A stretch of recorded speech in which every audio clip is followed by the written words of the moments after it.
Irmãos, eu estive orando a Deus, pedindo uma mensagem, o que falar, o que trazer ao nosso povo nesse momento, que nós sabemos que os sinais estão se cumprindo diante dos nossos olhos, os últimos sinais, as últimas profecias estão se cumprindo, e eu creio plenamente que nós estamos vivendo, somos privilegiados de estarmos vivendo na geração em que Cristo aparecerá nas nuvens dos céus. Amém. Nós precisamos ter a consciência de que quando nós falamos que Cristo está próximo de voltar, hoje, não é da mesma forma que como minha avó falava. Por que eu digo isso? Porque a volta de Cristo ela é anunciada há muitos e muitos anos. E a proximidade da volta de Cristo é também anunciada há muitos e muitos anos. Porém, nós sabemos que as profecias, as últimas profecias estão se cumprindo hoje. Nós estamos vendo a todo momento noticiários das bestas do Apocalipse, a que emerge do mar e da terra juntas o tempo todo. Nós estamos presenciando isso. E nós sabemos que quando minha avó falava isso, ela não presenciava isso como nós estamos presenciando. Então o cumprimento do livro de Apocalipse, capítulo 13, capítulo 17, está diante dos nossos olhos. E isso nos traz uma urgência muito grande, conforme o hino que nós cantamos aqui, de que está no tempo de sermos de fato santos, como a Bíblia pede que sejamos. Se nós não tivermos essa consciência, irmãos, nós vamos ser cristãos como outros cristãos, mais ou menos. Se você, no seu dia a dia, perder isso de foco, podem acreditar no que eu estou dizendo. Você não alcançará a medida da estatura de Cristo que Ele deseja para o seu povo nos últimos dias. E eu fui impressionado, como tenho sido sempre, nesses últimos dias, de trazer uma mensagem que alerte todo o nosso povo em relação à urgência que temos de abandonar os pecados que ainda existem em nossa vida. Abandonar os defeitos de caráter que ainda possuímos. Porque somente assim, queridos, somente assim seremos selados pelo nosso grande Deus. Eu vou começar usando um texto que está lá em Efésios. Eu gostaria que todos abrissem a palavra de Deus. Efésios, no capítulo 4.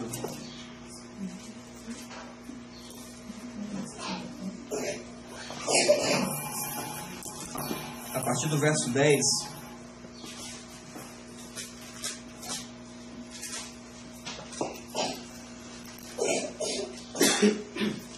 Efésios 4, verso 10. Diz assim. Estou vendo alguns mexendo a Bíblia ainda. Amém? Amém.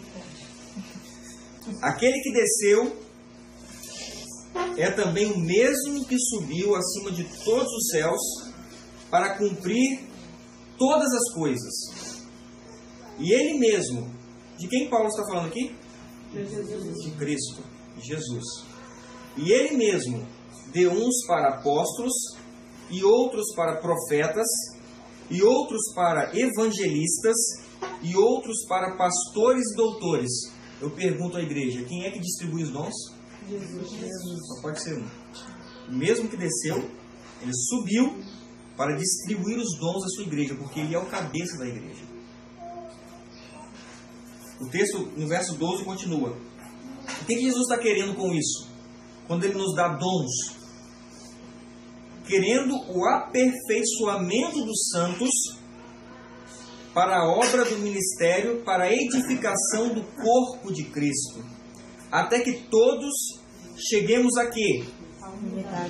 Até que todos cheguemos à unidade da fé e ao conhecimento do Filho de Deus, a homem perfeito, à medida da estatura completa de Cristo. E o verso 14, nós lemos por último, diz assim: para que não sejamos mais meninos inconstantes, levados em roda por todo vento de doutrina, pelo engano dos homens que com astúcia enganam fraudulosamente. Queridos, esse texto ele é fundamental para nós entendermos o propósito de Cristo ao conceder à sua igreja dons, para que nós possamos usar esses dons. Para quê? Eu vou destacar duas coisas no verso 13. Primeiro, para que nós cheguemos à unidade da fé. Esse é um primeiro objetivo que Cristo tem com a sua igreja. Que todos nós falemos a mesma coisa. Amém. Tenhamos a mesma fé. Isso é muito importante, irmãos. Nós entendermos isso e vai ser um dos aspectos que eu vou tratar aqui nessa manhã. E o segundo aspecto, fala no final do verso 13, diz: para que nós cheguemos a homem perfeito e à medida da estatura completa de Cristo. Gravem essas duas coisas. O objetivo de Cristo para a sua igreja é que nós alcancemos a unidade da fé e nós alcancemos a estatura completa dele, o completo caráter dele. Por que estou dizendo isso? Primeiro nós vamos tratar da unidade da fé.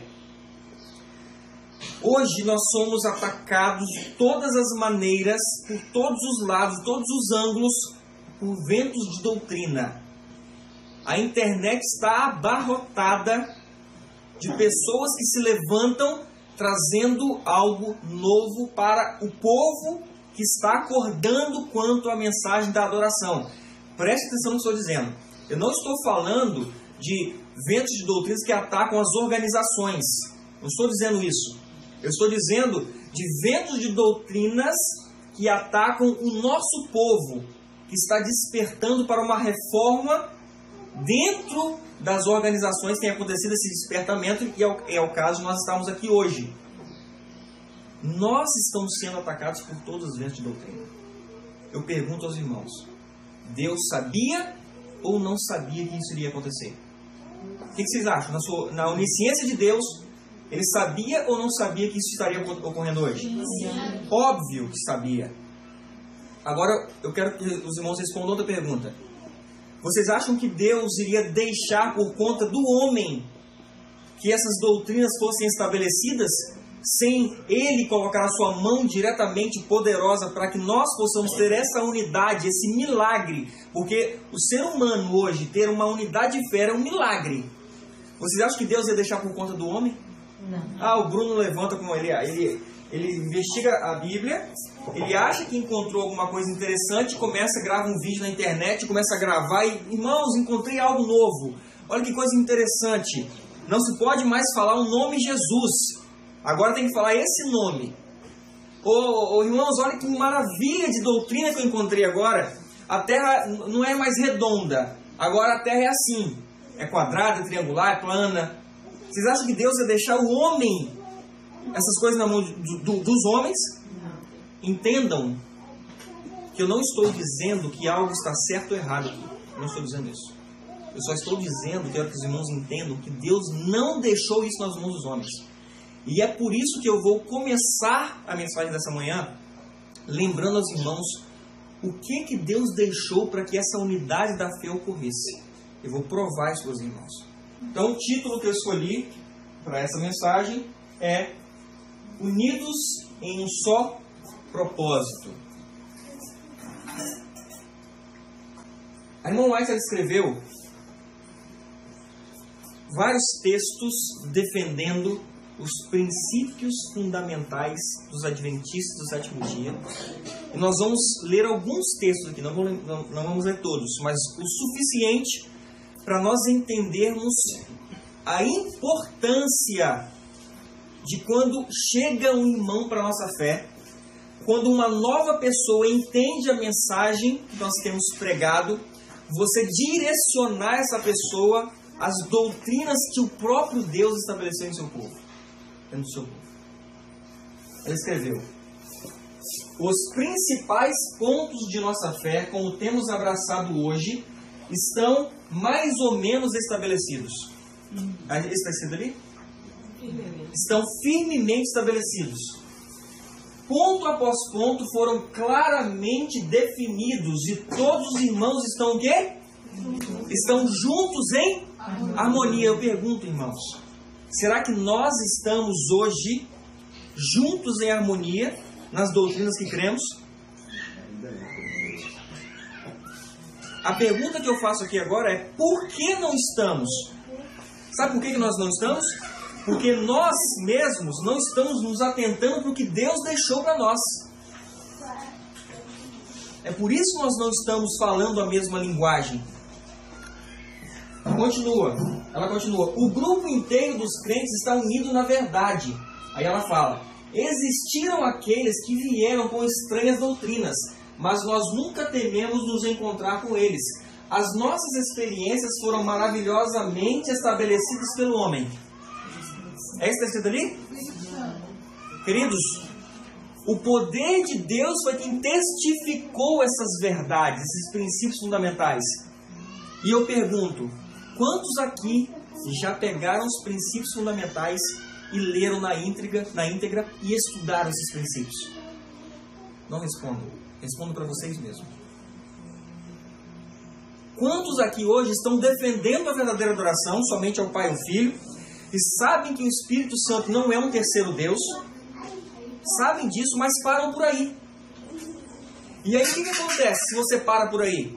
Você até entende isso, mas você não entende o que nos une. Você não entende o que nos torna adventistas do sétimo dia, defensores das 3 mensagens angélicas. E se você não entende isso, vai soprar vento de doutrina onde você está, para você, no seu grupo, e vai fazer o quê? Vai levar, queridos. Por quê? Porque você não está fundamentado e não está fundamentando as pessoas na verdade que Deus estabeleceu e não que o homem estabeleceu. Ele escreveu mais. Como um povo, devemos estar firmes sobre a plataforma da verdade eterna, que resistiu a todas as provas. Devemos atê-los aos seguros pilares de nossa fé. Os princípios da verdade que Deus nos revelou. Ela fala assim, olha, esses princípios da verdade foi Deus que revelou. São os nossos únicos, fiéis alicerces. Vocês entendem isso, irmãos? A profundidade desse texto, dessas palavras. Os princípios fundamentais são os nossos únicos, fiéis alicerces. Por quê? Porque foi o Bruno que revelou esse princípio. Foi o irmão Eduardo que revelou esses princípios. Porque foi Deus quem estabeleceu. Para que ele estabeleceu esses princípios no último povo dele? Para que acontecesse o que Paulo está dizendo aqui, olha. Em Efésios capítulo 4. Para que nós consigamos chegar à unidade da fé. Ela continua. Eles é que fizeram de nós o que somos. O correr do tempo, o passar do tempo não lhes diminui o valor, porque são princípios. Irmãos, em nome de Jesus, nós vamos sair desse congresso aqui com isso na mente e no coração, entendendo que Deus vai trazer a unidade desse povo que Ele precisa unir através desses princípios que já foram estabelecidos e selados por Ele. Quando alguém chegar para nossa fé, quando você estiver pregando, ensine esses princípios que nos tornam um só corpo em Cristo Jesus. Porque o correr do tempo, o passar do tempo, não diminui o valor desses princípios. É constante esforço do inimigo remover essas verdades em seu engaste, colocando em seu lugar teorias espúrias. Ele introduzirá tudo que lhe seja possível para realizar seus desígnios enganadores. Agora preste atenção no que ela fala. Finalizando esse texto. O Senhor, porém, suscitará homens de aguda percepção, que darão a essas verdades. Quais verdades? A verdade dos princípios fundamentais. Isso que ela está falando. Deus suscitará homens de aguda percepção que darão a essas verdades seu devido lugar no plano de Deus. Deus tem um plano para esses princípios que é unir o seu povo. Deus quer suscitar homens de aguda percepção que coloquem esses princípios no lugar que Deus colocou, para que nós não venhamos a ser agitados por vento de doutrinas, irmãos.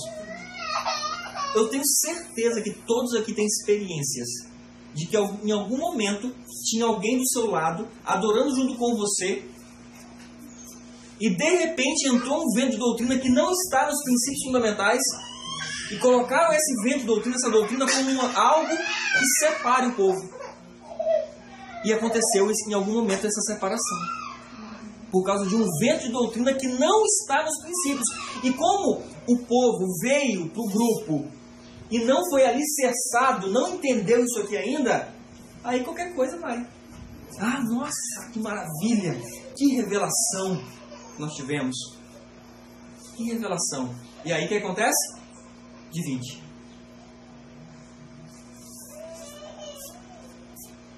Acho que eu passei já, né?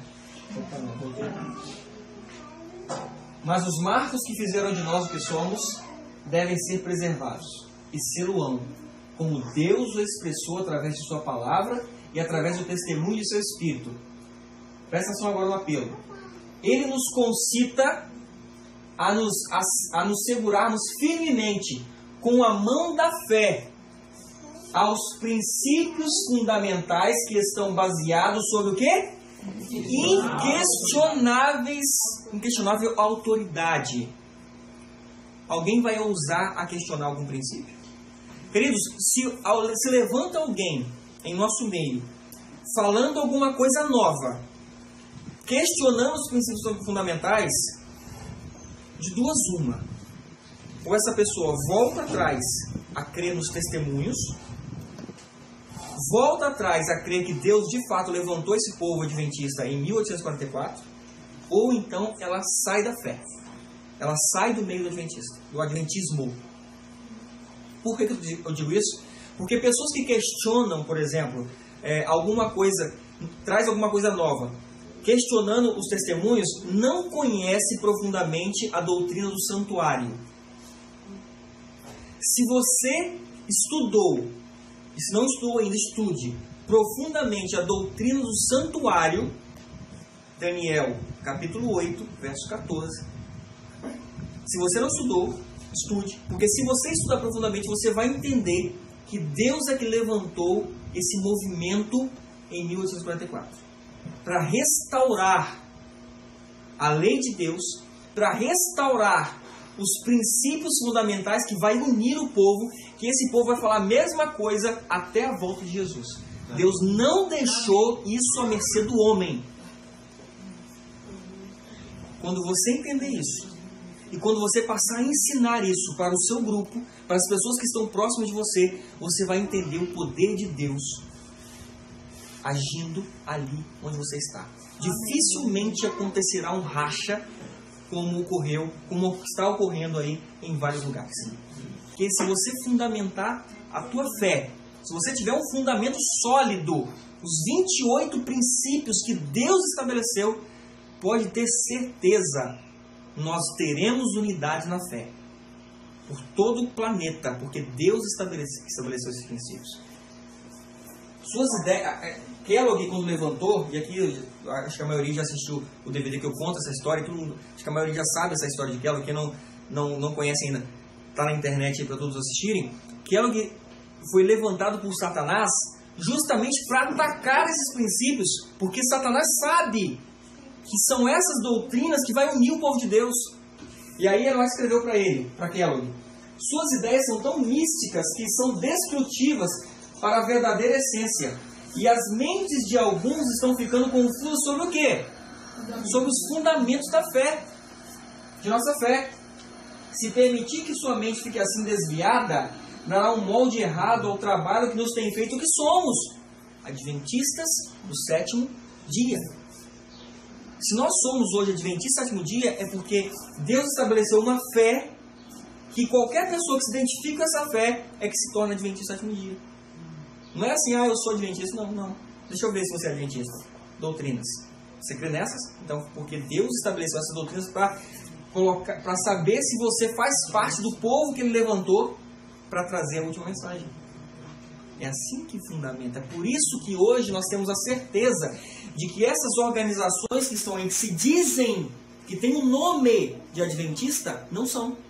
Por quê? Porque eu olho para os princípios fundamentais, os 28 que Deus estabeleceu, lá, através de revelação, através da mensageira dele, confirmando esses princípios, e eu olho para as doutrinas de hoje, não são as mesmas. Então eu posso ter a certeza de que essa organização de hoje não é a mesma que Deus estabeleceu. Entende como é importante termos um parâmetro?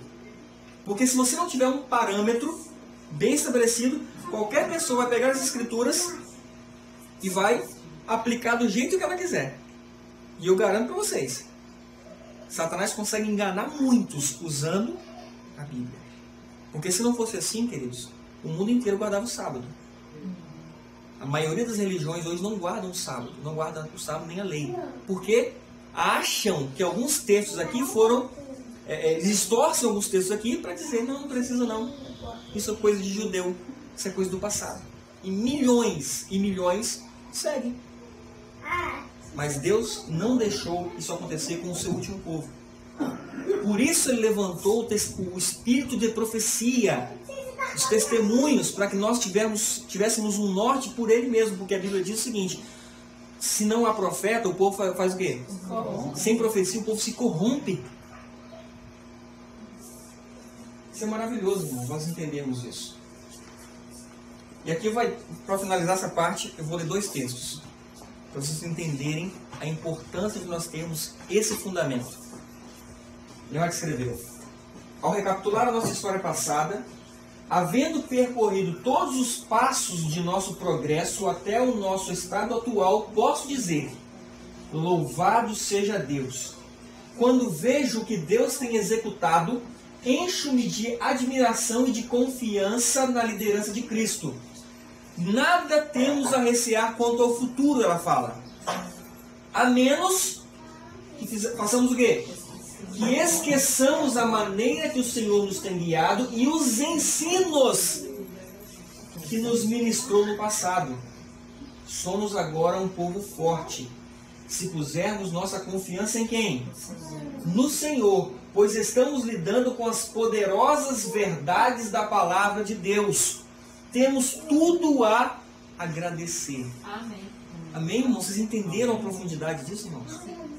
Nós só seremos um povo unido se nós entendermos que Deus é quem estabeleceu essas doutrinas, esses princípios. É Deus quem tem guiado, não é o homem. Eu não posso me levantar aqui para vocês trazendo algo novo, achando que eu tenho autoridade para isso, porque Deus não deu autoridade, a não ser que eu prove para vocês que eu sou um profeta, que Deus me escolheu, está me dando visão e sonho agora, porque foi assim que foi estabelecidas essas doutrinas. Tenho certeza que todos já estudaram.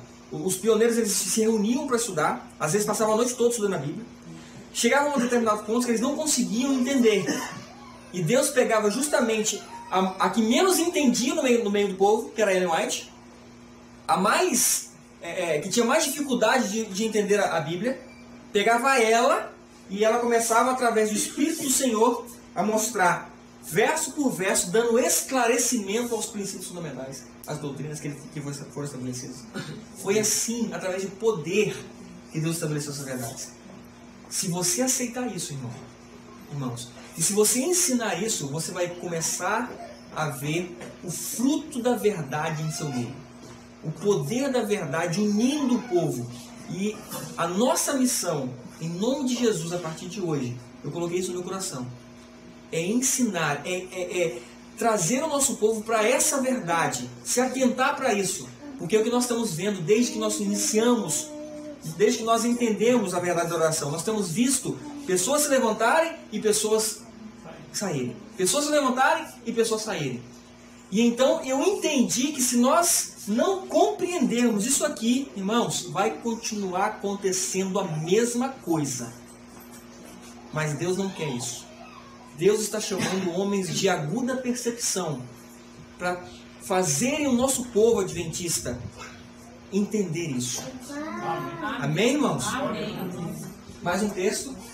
Temos tido de enfrentar muitos homens que têm vindo com exatamente tais interpretações, buscando estabelecer falsas teorias, e perturbado a mente de muitos por sua presteza em falar, e por sua grande quantidade de textos, os quais têm aplicado o mal para que se ajustem às suas próprias ideias. Preste atenção agora.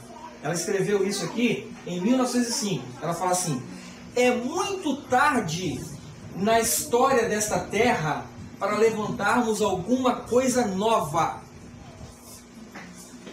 Todos têm certeza que creem em Ellen White? Quando ela fala, pegue um contexto depois, ela está falando de doutrina, ela não está falando de profecia. O entendimento profético nós estamos tendo em nossos dias. Mas as doutrinas que nos unem já foram estabelecidas. Querem uma prova disso? 1888, Minneapolis. Ellen White fala que o anjo de Apocalipse 18, ele desceu naquela conferência, trazendo a mensagem verdadeira da justiça de Cristo.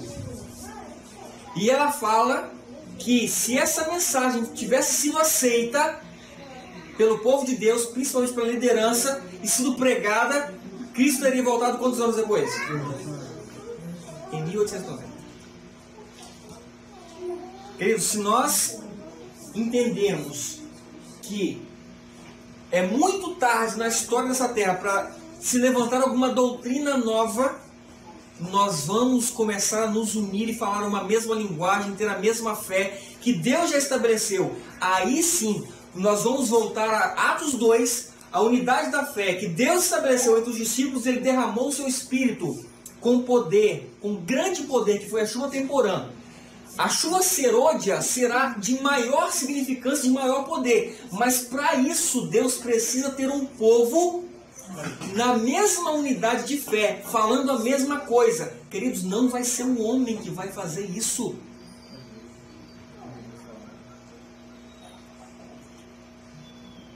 Entendam isso, irmãos, em nome de Jesus. Ensinem isso aonde vocês forem. Amém. Estabeleçam as pessoas que Deus está despertando para a verdadeira adoração. Coloquem um fundamento para elas. Se vocês colocarem bem esse fundamento, podem ter certeza, Deus vai atuar em nosso meio como nunca atuou antes. Amém. Amém.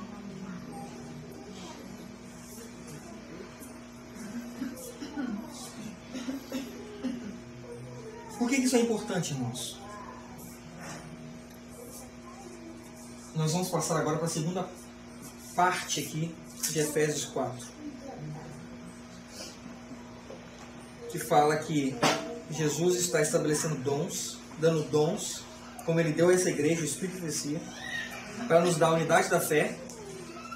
No final do verso 13 de Efésios 4, capítulo 4, verso 13, diz que para que nós cheguemos a homem perfeito e à medida da estatura completa de Cristo.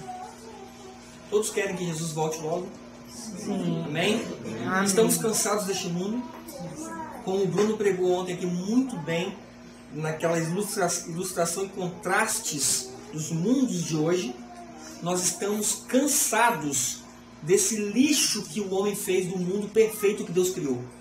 O homem pecador transformou o mundo perfeito de Deus em um lixo. Nós vimos isso ontem. E a tendência é só piorar, e nós estamos cansados. Nós queremos que Cristo, só há um que poderá resolver isso, queridos. É o Filho de Deus. Ele precisa voltar a essa terra para restabelecer, reinaugurar esse planeta, depois de 1000 anos de descanso.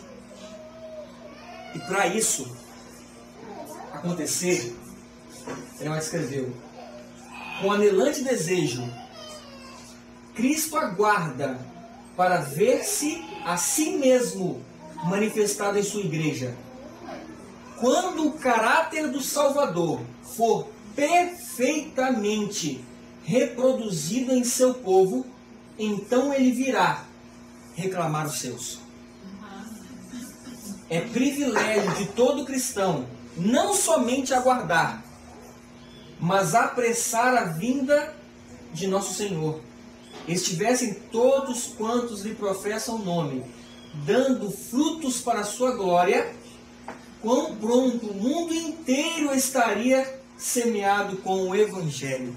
Nós sabemos que para Cristo voltar a essa terra, o Evangelho precisa ser pregado a todo povo, língua, nação, em todos os cantos dessa terra. Sabemos disso. Queridos, mas para isso acontecer, só vai acontecer com o derramamento da chuva serôdia, o derramamento do Espírito Santo.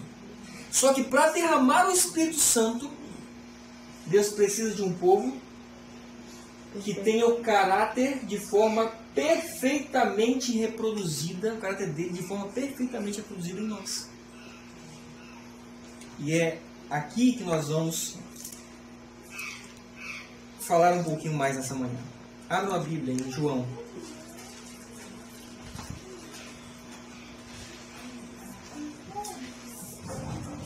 João no capítulo 14.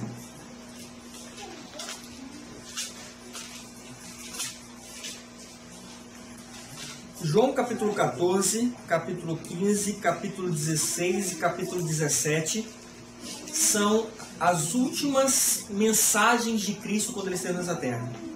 São as suas últimas palavras, são os seus últimos sermões. Ele sabia que em breve, poucos dias depois, ele estaria sendo crucificado. Ele estaria dando a sua vida por nós. E então, quando uma pessoa está nos seus últimos momentos de vida, o que acontece? Ela dá as suas palavras mais importantes para as pessoas que estão ao seu redor. Capítulo 14, capítulo 15, capítulo 16 e capítulo 17 de Cristo são as pregações mais importantes que ele deu ao seu povo. Se vocês estudarem esses 4 capítulos, vocês vão entender que Cristo está falando do Consolador. Cristo está ensinando aos discípulos sobre o Consolador. Ele começa o capítulo 14 dizendo bem assim, olha, preste atenção nisso. Não se turbe o vosso coração.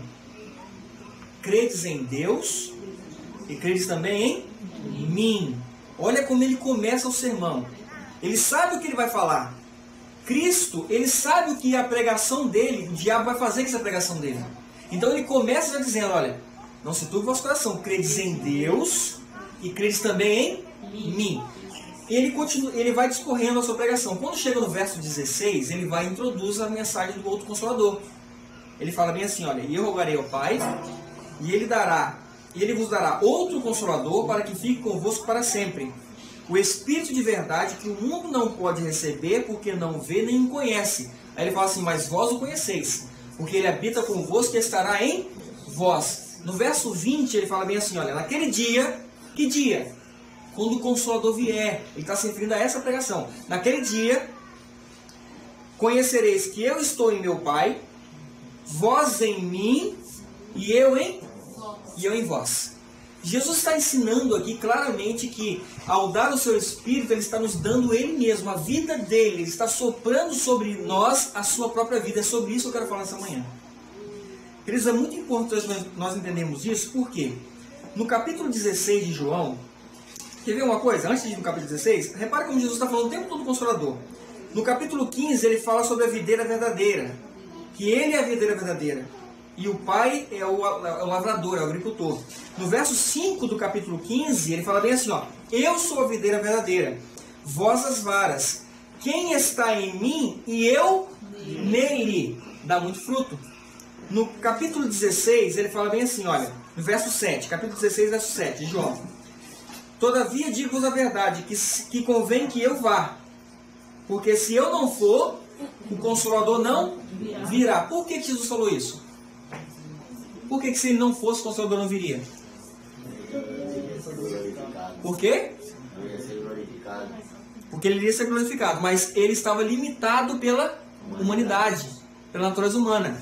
E então, quando ele foi ao céu, recebeu do Pai a glória que ele tinha antes de existir o mundo, e então ele voltou à terra. Capítulo 20 de João. O que ele faz quando ele volta aqui na terra? Capítulo 20, verso 20.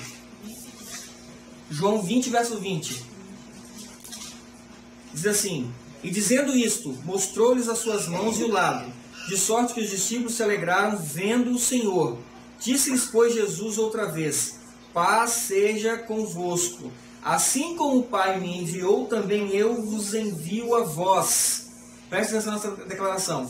Assim como o Pai me enviou, eu também vos envio a vós. Vocês vão entender mais precisamente hoje o que significa isso. E ele fala o seguinte, no verso 22.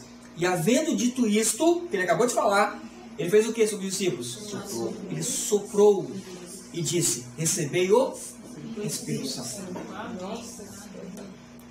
Irmãos, o que significa Jesus ter falado: e assim como o Pai me enviou, eu também envio a vós? E em seguida ele vai soprar o Espírito Santo. Ele sopra a vida dele para nós, para os discípulos.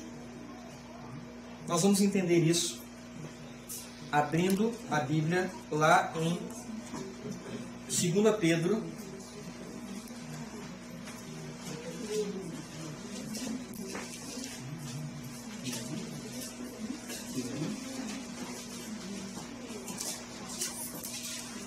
Segunda Pedro, capítulo 1, versos 3 e 4. Todos acharam? 2 Pedro 1, verso 3 e 4 diz assim: visto como o seu divino poder nos deu tudo o que diz respeito à vida e piedade, pelo conhecimento daquele que nos chamou pela sua glória e virtude, preste atenção agora, pelas quais ele nos tem dado grandíssimas e preciosas promessas, para que por elas fiqueis participantes de quê, irmãos? Repete isso para mim, por favor. Para que pelas promessas que Deus tem nos dado, pelas preciosas promessas, nós fiquemos participantes de quê? Da natureza divina, havendo escapado de quê? Da corrupção que pela concupiscência há no mundo. Queridos, quando Cristo assopra o Espírito Santo sobre os seus discípulos, ele está transmitindo aos discípulos a sua natureza divina. Para que isso, irmãos? Para que a corrupção que existe em nosso coração, que nos faz ter propensões pecaminosas, seja arrancada de nós. E então nós possamos alcançar a plenitude do caráter de Cristo. E então nós possamos alcançar a vitória que Cristo obteve quando esteve nessa terra. Queridos, meus amados irmãos, se nós não entendermos que nós hoje podemos ser participantes da natureza de Cristo, a natureza divina de Cristo, nós nunca vamos conseguir vencer o pecado. Nós vamos continuar lutando, nós vamos continuar achando que podemos, nós vamos continuar concordando que podemos, mas nós nunca venceremos as tendências pecaminosas que temos se nós não colocarmos na medula do nosso cérebro essa verdade. Tem Pedro quanto mesmo? Hã? 2 Pedro 1, versos 3 e 4. Nós podemos participar e ter a natureza divina de Cristo. Isso é a justiça de Cristo em nós. Nós cansamos de pregar, nós cansamos de falar que nós sozinhos não podemos defender, não podemos vencer o pecado. Falamos ou não falamos? Sim. Nós sozinhos não podemos obedecer a Deus e a sua lei. Falamos ou não falamos? Sim. Mas muitas vezes nós estamos falando e não estamos entendendo o que é Cristo em nós. Cristo em nós significa a natureza divina dele no ser humano. Quando em Ezequiel 36, 27, Deus fala que ele porá em nós o seu Espírito, ele está falando que porá em nós a vida vitoriosa de Cristo. Quando Paulo falou em Gálatas 2:20, não sou eu mais quem vivo, mas é Cristo que vive em mim, ele está falando que ele entendeu e aceitou a natureza divina de Cristo nele. Amém. Irmãos, eu vou mostrar isso para vocês agora. Abram mais a Bíblia em Romanos, por favor, capítulo 7. Romanos, capítulo 7.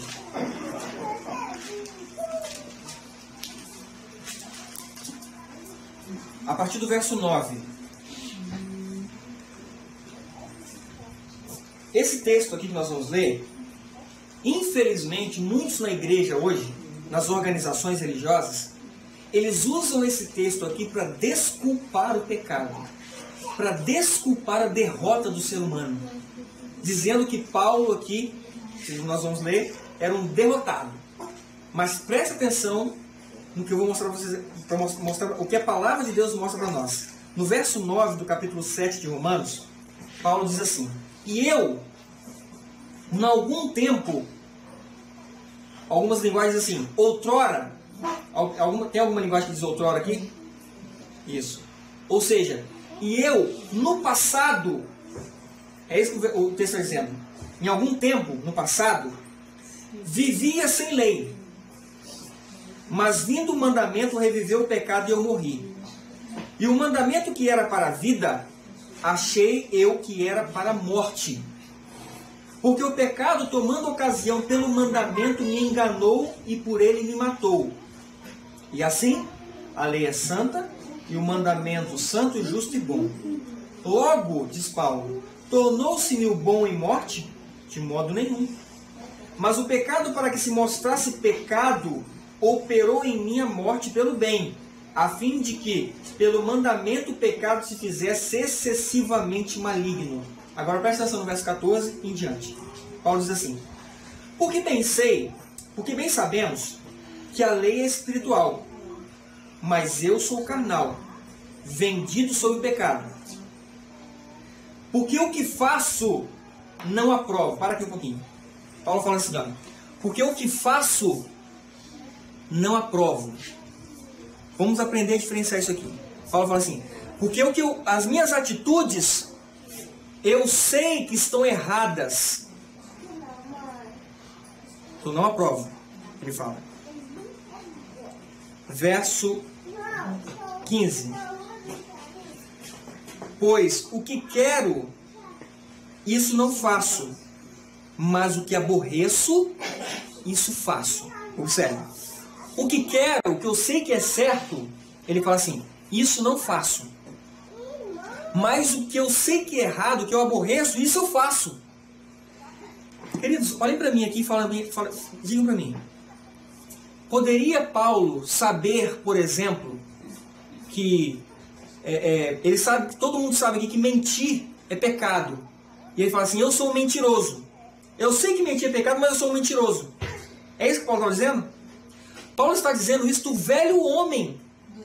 O homem sem a natureza divina. O homem sem Cristo, ele é assim. Ele sabe, podem perguntar, muitos aí sabem, que matar é errado, é terrível, mas mesmo assim, matam. Muitos sabem aí que adulterar é terrível, mas mesmo assim, adulteram. Paulo aqui está descrevendo o homem sem a natureza divina. Ele não está descrevendo ele. Conseguem compreender?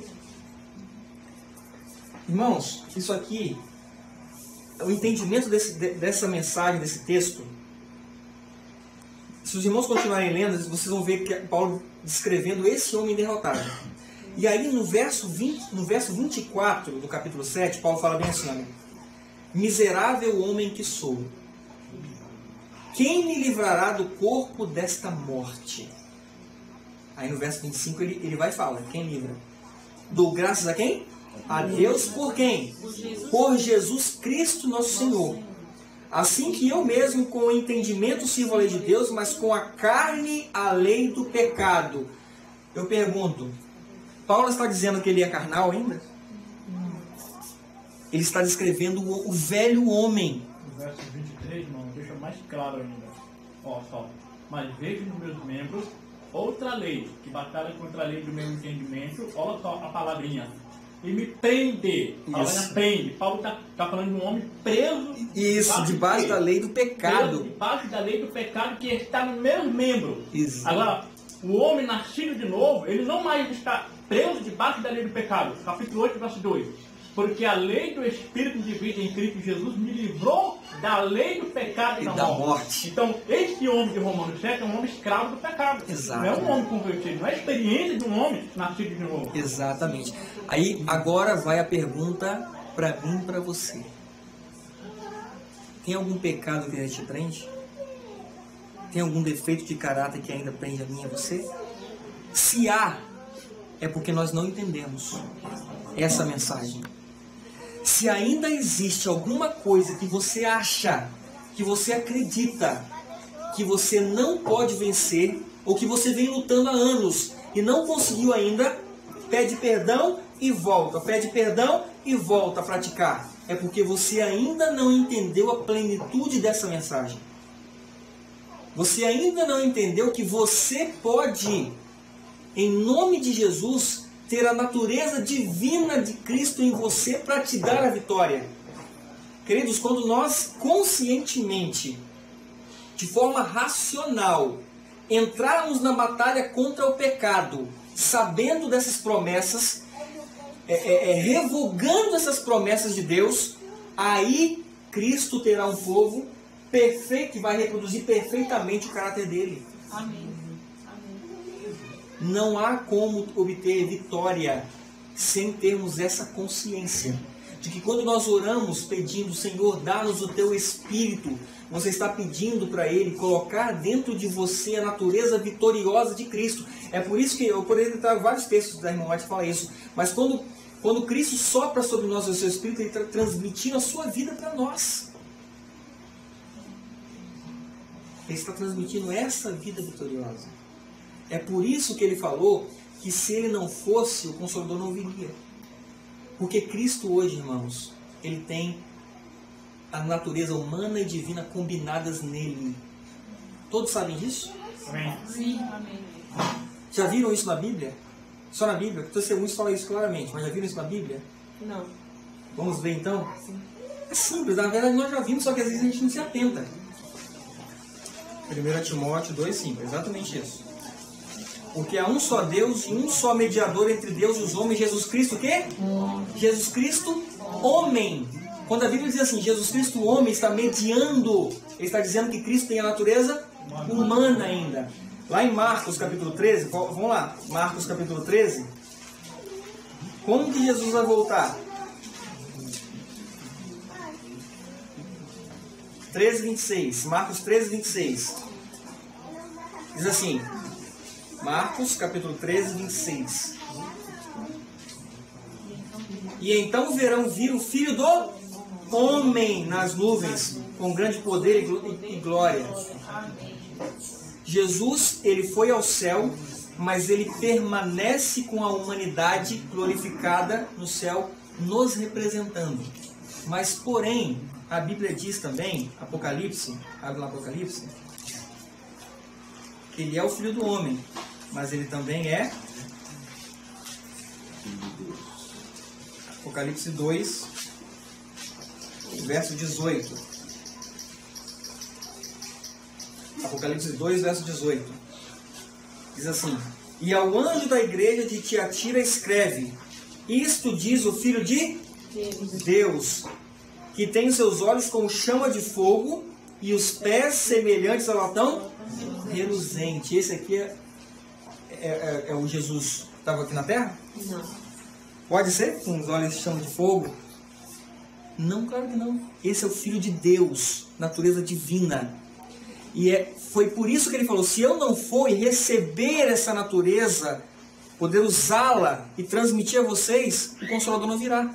É isso que Jesus estava nos ensinando. É por isso que os últimos versos, os últimos capítulos de João, as últimas mensagens dele são exatamente isso. Abram lá, voltem a João, capítulo 17 agora. João, capítulo 17, verso 22. João 17, verso 22. Jesus fala bem assim: e eu dei-lhes a glória que a mim me deste, para que sejam um, como nós somos um. Verso 23. Eu neles e tu em mim. Para quê? Para que eles sejam o quê? Perfeitos em unidade, e para que o mundo conheça que tu me enviaste a mim, e que os tens amado a eles como me tens amado a mim. Amém. O 11 também, irmão. Pode ler. 17:11. É. E eu já não estou mais no mundo, mas eles estão no mundo, e eu vou para ti. Pai Santo, guarda em teu nome aqueles que me deste, para que sejam um, assim como nós. Irmãos, a mesma natureza. Nós não fomos criados à semelhança, à imagem e semelhança de Deus? Não fomos, o homem não foi criado. Ela mais fala que foi uma criação especial. Quando o pecado entrou lá com Adão e Eva, o homem perdeu essa natureza divina. Quando Jesus vem com a nossa natureza e vence o pecado, ele resgata o direito de dar-nos novamente essa natureza vitoriosa que Adão tinha antes do pecado. E é com essa natureza divina que Cristo vai vir reclamar quando ele tiver um povo perfeitamente refletindo esse caráter. Com essa natureza, ele tiver um número, que nós sabemos que está em Apocalipse capítulo 7, capítulo 14. 144 mil pessoas refletindo perfeitamente esse caráter, e então ele vai falar, está feito. E ele então joga o incensário, e ele vai colocar suas vestes, tirar as vestes sacerdotais e colocar as suas vestes de rei para vir nos buscar. Nesse período que ele troca as vestes, a Bíblia fala que vai acontecer as 7 pragas. Mas o povo já está selado. E para provar para o universo que esse povo recebeu por completo o seu caráter, a sua natureza divina, esse povo não peca durante um período, irmãos. Um pequeno período. Mas esse povo terá que viver uma vida santa, sem intercessor no céu. E sabe qual é o trabalho que Cristo mais almeja fazer nesse momento? É preparar esse povo, irmãos. Não percam tempo com ventos de doutrinas que são soprados no nosso meio. Não percam tempo com isso. Isso é ilusão satânica. Não, temos que conhecer mais. Isso é mentira. Deus já estabeleceu as verdades no meio do seu povo. Temos que estudá-las, conhecê-las, saber defender essas verdades. E ao mesmo tempo, entender essa mensagem de que a justiça de Cristo é a natureza divina dele implantada em cada um de nós, para que nós possamos então refletir esse caráter e ele possa dizer: está feito, terminou a minha obra. E agora eu tenho um povo que vai provar para Satanás e suas hostes, vai provar para todos os anjos não caídos, vai provar para todo o universo não caído que Cristo e para que Deus, o Pai e seu Filho são justos, porque esse foi um dos questionamentos lá no céu. E esse povo que vai refletir esse caráter vai ser um instrumento, um troféu nas mãos de Cristo, para ele falar que Lúcifer e os anjos que acompanharam ele estavam errados ao acusar o Pai e o Filho de serem injustos lá no céu. Irmão, Apocalipse 18, versículo 1 fala que a terra toda será iluminada pela glória.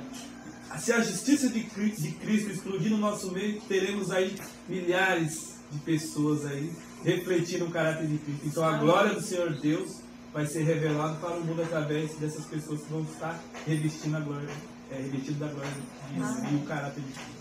Amém. Não, Wagner, 144 mil é simbólico ou é real? É literal. A igreja hoje tem que pregar que é simbólico, porque hoje tem milhões lá, né? Se pregarem que é literal, causam... Mas é literal. São 144 mil selados refletindo o caráter de Cristo nos últimos dias. Mas não vamos entrar aqui nesse...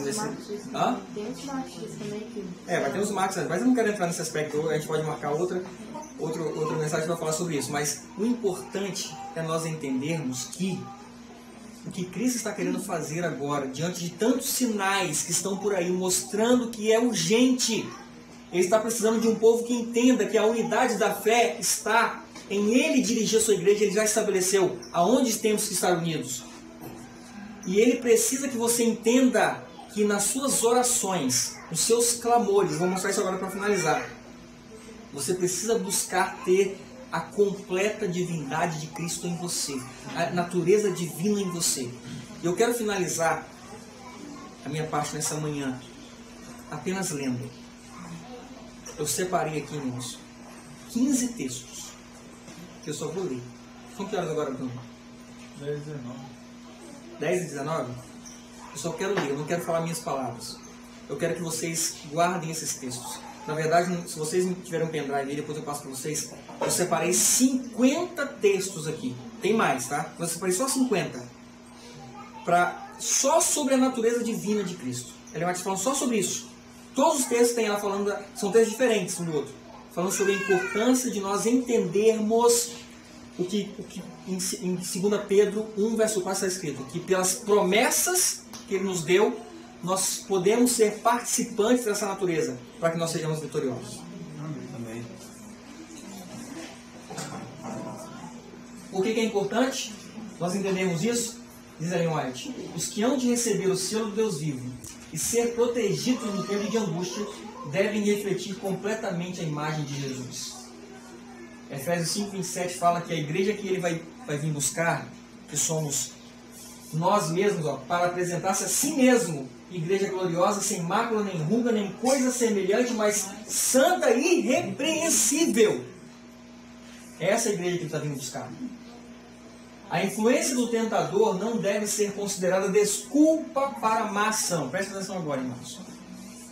Satanás rejubila quando ouve os professos seguidores de Cristo apresentarem desculpas quanto à sua deformidade de caráter.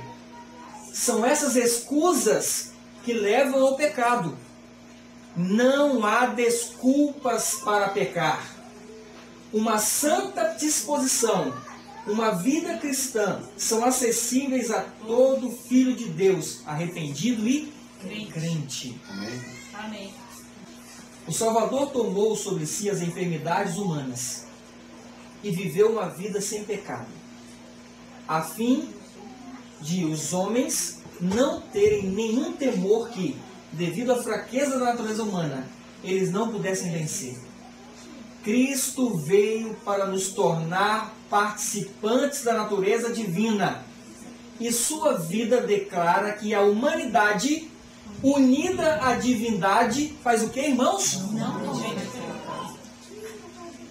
Eu vou ler 3 textos agora para os irmãos aprenderem como buscar essa natureza. Vocês entenderam agora a importância? Eu coloquei um texto, eu dou uma pausa neles e eu vou ler 3 textos que vai ensinar a cada um de nós a buscar essa natureza divina.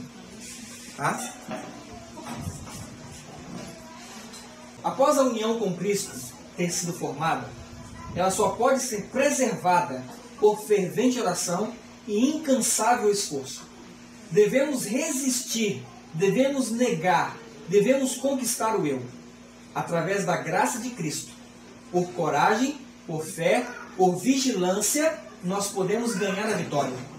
Um mero consentimento, Bruno, a essa união, enquanto as afeições não são separadas do mundo, seus prazeres e suas situações, somente encoraja o coração da desobediência. Ah, eu sei que pode, eu sei que eu posso alcançar.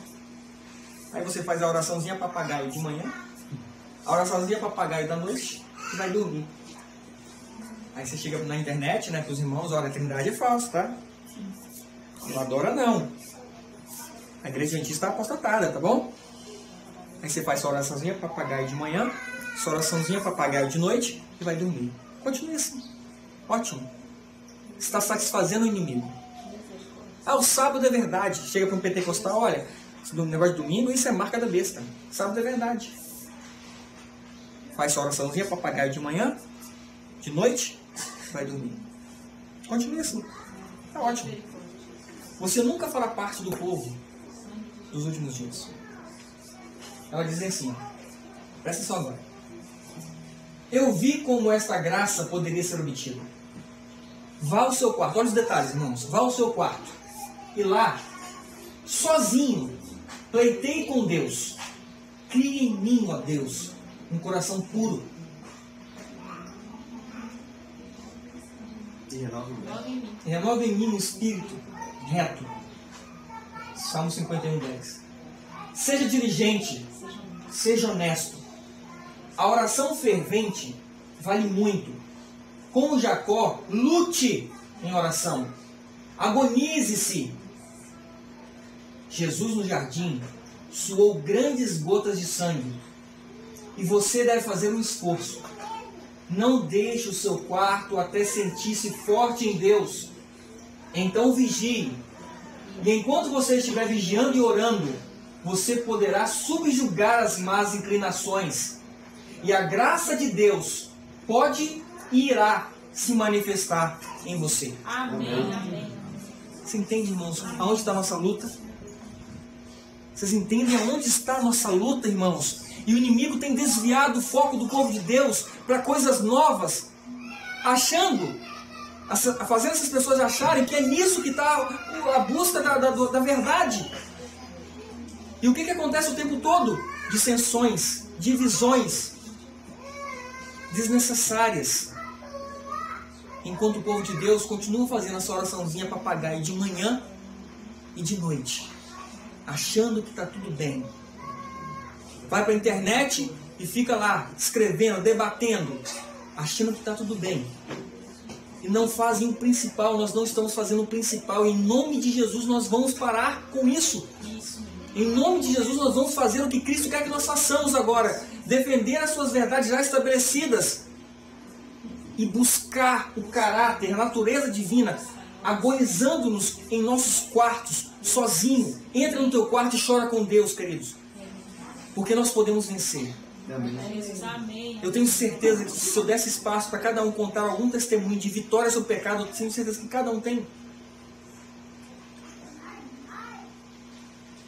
Eu poderia falar aqui, por exemplo, café. Eu gostava de tomar café. E quando o café passava, Bruno, perto de mim, eu sentia desejo pelo café. Porque ainda nesse aspecto, a minha natureza pecaminosa tinha essa propensão, essa inclinação. Mas quando eu entendi que o café me faz mal, me atrapalha, uma droga que me vicia, eu combati. E o poder de Cristo me deu a vitória. Amém. E hoje, pode passar o café aqui, eu não tenho mais propensão para o café. Vocês entendem o que a natureza divina de Cristo faz gradativamente no ser humano? E do jeito que eu dei o exemplo no café, você pode vencer em qualquer aspecto, irmão. Amém. Amém. Vocês estão entendendo isso? O que o poder de Deus quer fazer com o ser humano hoje? Eu pergunto, qual é o seu problema? Qual é o seu defeito? O que ainda está atrapalhando a você de refletir completamente o cara de Cristo? De repente é a sua disposição, você se irrita fácil? Você ainda não tem a mansidão de Cristo? Agonize-se. Vá para o quarto. Não importa o que é, irmãos. Não há desculpa para pecar. Vou avançar. O amor que Deus revelou pelo homem está além de qualquer computação humana. É infinito. E o instrumento humano que participa da natureza divina amará como Cristo amou e trabalhará como Ele trabalhou. Não deveria o povo de Deus ter mais frequentemente santas convocações em que agradecer a Deus suas preciosas bênçãos? Não encontraremos tempo para louvar a Deus pelo descanso, a paz e a alegria que nos dá, e para tornar manifesto, mediante diárias ações de graças, que apreciamos o grande sacrifício feito em nosso favor, a fim de podermos ser participantes da natureza divina? Adquirir a educação superior é tornar-se participante da natureza divina. Significa imitar a vida e o caráter de Cristo, de maneira a colocar-nos em posição vantajosa enquanto combatemos as batalhas da vida. Ter a natureza divina é colocar-se em posição vantajosa para as batalhas que cada um de nós temos que enfrentar dia a dia. Importa em obter diárias vitórias sobre o pecado. Ao buscarmos essa educação, temos como companheiros os anjos de Deus. Quando o inimigo vem como uma inundação, o Espírito do Senhor erguerá contra ele uma bandeira em nosso favor. Como Moisés, precisam aprender mansidão, humildade de coração e desconfiança do próprio eu. Nosso Salvador, quando suportando a prova pela humanidade, reconheceu que de si mesmo nada podia fazer. Também nós precisamos aprender que de si mesma a humanidade não possui força alguma. O homem só se torna eficiente ao partilhar da natureza divina. Se aproxima o Cristo deste mundo, disse Jesus, e nada tem em mim. Nada havia nele que correspondesse aos enganos de Satanás. Ele não consentia com o pecado, nem por um pensamento cedia à tentação. Aí ela fala algo muito forte, irmãos. O mesmo se pode dar conosco. A humanidade de Cristo estava unida à divindade. Estava habilitado para o conflito, mediante a presença interior do Espírito Santo. E veio para nos tornar participantes da natureza divina. Essa é a obra de redenção, irmãos. Enquanto a ele estivermos ligados pela fé, o pecado não mais terá domínio sobre nós. Deus nos toma a mão da fé e a leva a apoderar-se firmemente da divindade de Cristo, a fim de atingirmos a perfeição de caráter. Cristo nos toma a mão da fé e nos leva a apoderar-se firmemente de sua divindade, irmão, da sua natureza, para que possamos então alcançar o caráter dele. Os que em seu coração experimentam os efeitos da legítima conversão hão de em sua vida revelar os frutos do Espírito. Oxalá se persuadissem todos os que têm vida espiritual tão diminuta, de que a vida eterna só será concedida aos que quem? Aos quem? Fugindo das corrupções e concupiscências deste século. O meu e o seu coração naturalmente ele é corrupto, conforme Paulo descreve aqui em Romanos 7. Mas ele pode deixar de ser corrupto aqui nessa terra, quando você buscar de todo o teu coração a natureza divina de Cristo. O Espírito dele em você, por completo. E então, ele vai arrancar a corrupção do seu coração e do meu coração. E aí sim, ele vai voltar para nos reclamar. Essas almas venceram pelo sangue do Cordeiro e pela palavra do seu testemunho.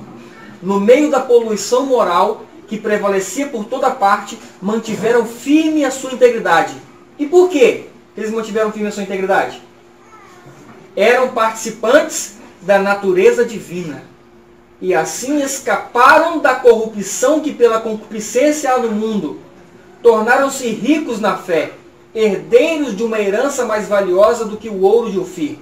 Somente a vida de constante dependência do Salvador é vida santa. Deus deseja que agora, como nunca dantes, a mente do povo seja profundamente agitada para analisar a grande questão da temperança e os princípios que fundamentam a genuína reforma de saúde. Entendam a ligação, irmãos, da sua alimentação com o seu esforço, a sua mente limpa para conseguir buscar de Deus a natureza que Ele está nos oferecendo. Se você não tem uma mente limpa, essa mensagem você vai se admirar com essa mensagem aqui hoje. Só que amanhã, depois da manhã, no seu dia a dia, o inimigo fez o quê? Varre. Porque a sua mente não está preparada para pensar no seu dia a dia como racional. E aí, Passou. A vida física deve ser cuidadosamente educada, cultivada e desenvolvida para quê? Mediante homens e mulheres seja revelada a natureza divina em sua plenitude. Eu creio, irmãos, creio com todo o meu coração e digo isso com toda tranquilidade, que nós já somos participantes, em parte, da natureza divina de Cristo. Se nós estamos aqui hoje, se nós já vencemos alguma coisa em nossa vida, se nós já entendemos que a lei de Deus ela é perfeita, nós já estamos participando. Amém. Mas o que Cristo quer é que essa natureza divina seja revelada em sua plenitude. É isso que eu estou falando aqui hoje. Eu estou falando para nós buscarmos a partir de hoje a plenitude dessa natureza. Para que todo o pecado, toda a tendência, toda a corrupção do nosso coração seja tirada de nós.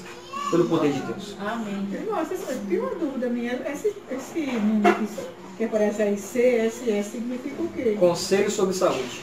Ah, tá. Ok. Obrigada. Cristo veio ao nosso mundo porque viu que os homens haviam perdido a imagem e a natureza de Deus. Perceberam? Ele veio a esse mundo porque ele viu que lá no Éden nós perdemos essa natureza.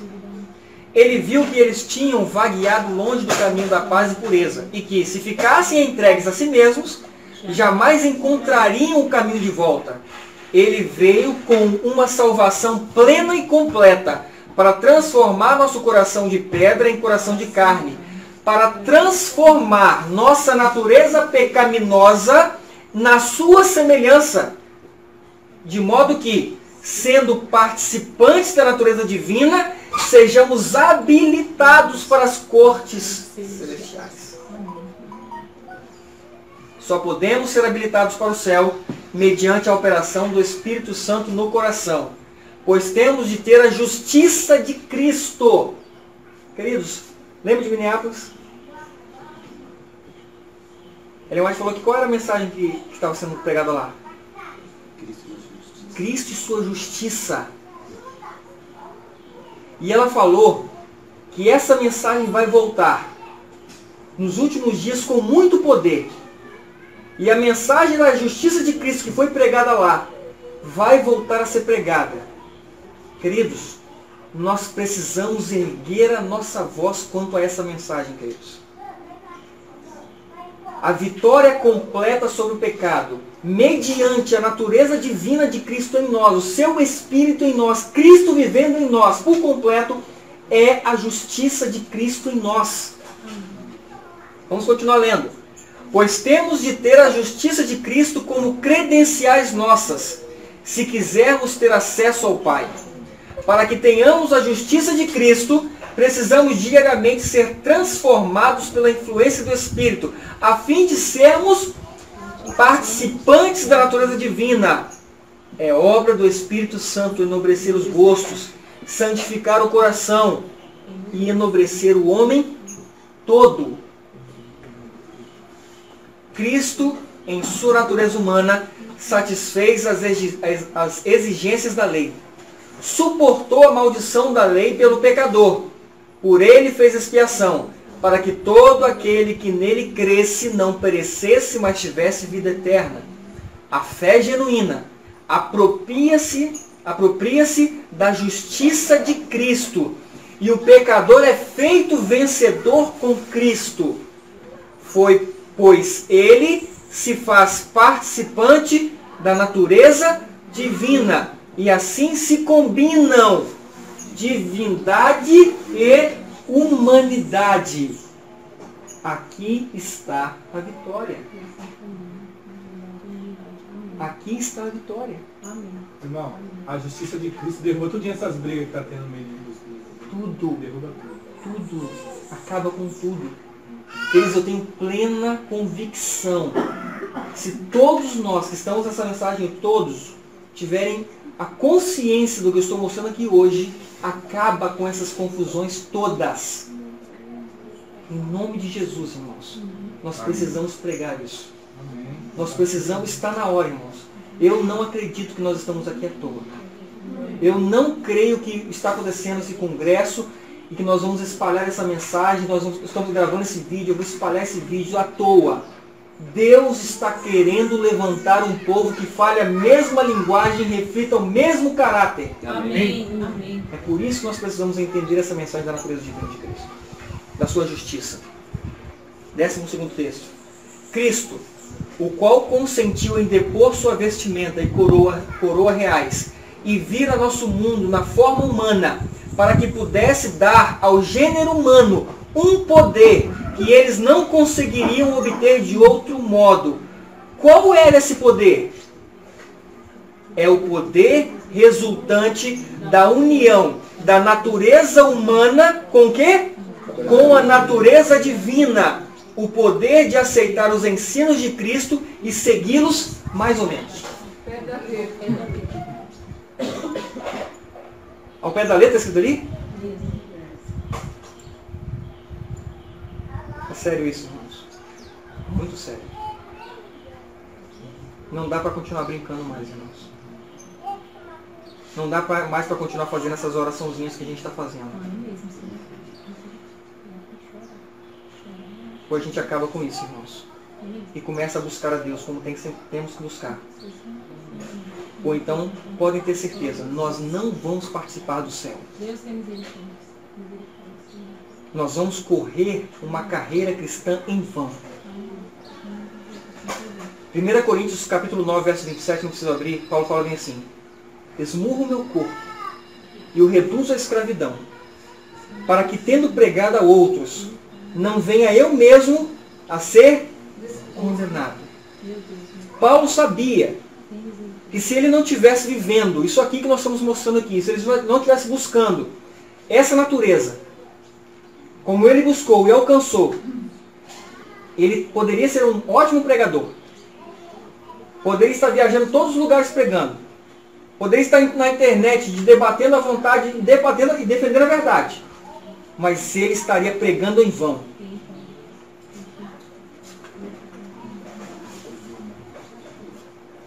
Não precisamos reter uma só propensão pecaminosa. Eu vou repetir. Não precisamos reter uma só propensão pecaminosa.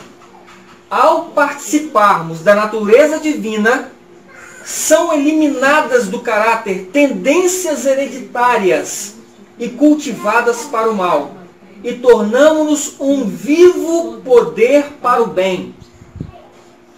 Sempre aprendendo do Mestre Divino, participando diariamente de sua natureza, cooperamos com Deus para vencer as tentações de Satanás.